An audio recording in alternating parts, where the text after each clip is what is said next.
Welcome to Lake Wales. Today we're going to tour the city's museum. The building is on the National Register of Historic Places.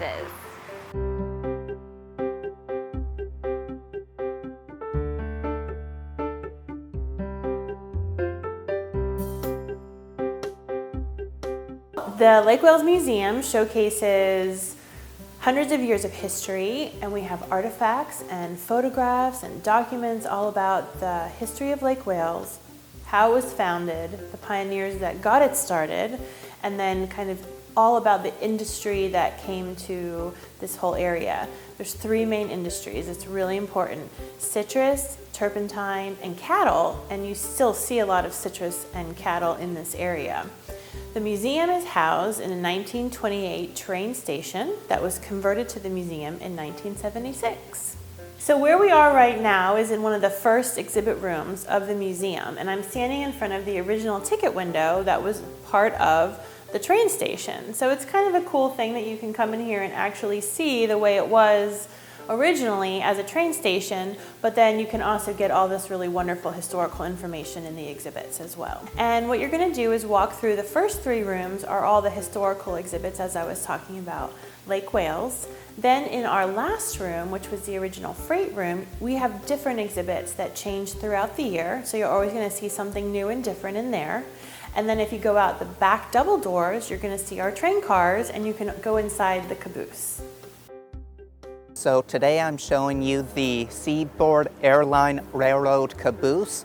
It was built in 1926, and cabooses served a very important role on railroads. Every freight train that traveled across this country would have a caboose pulled in the end of it. And the reason for this had multiple purposes. First, the caboose would house the employees who were working on the train on these trips. They could cook in there, they could take a nap, they could brew a pot of coffee, anything they needed on their long journeys.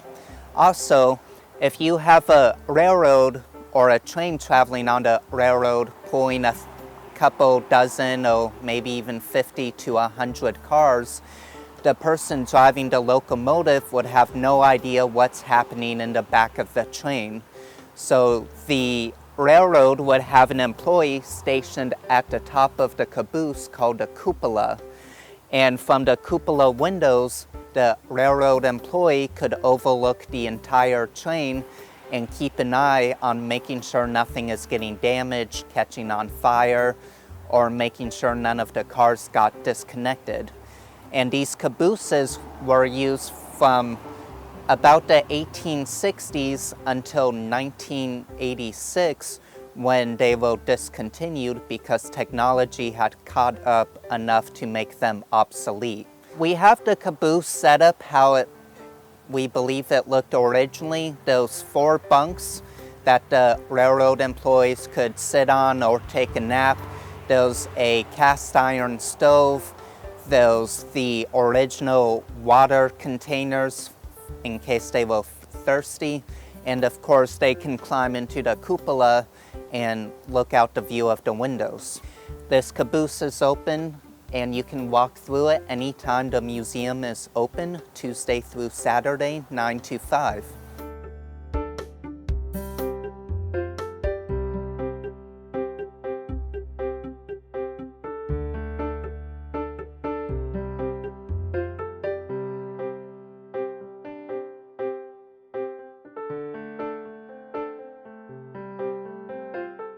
So besides coming here and visiting all the exhibits and learning about Lake Wales history, we also have programs that run throughout the year. We have speaker series, we have a book club, we have history happy hour, all kinds of fun stuff, including a history bus tour that we do every other month. So that's really fun as well. So lots of fun stuff here at the museum to see. The next time you're in the area, stop by for a self-guided tour.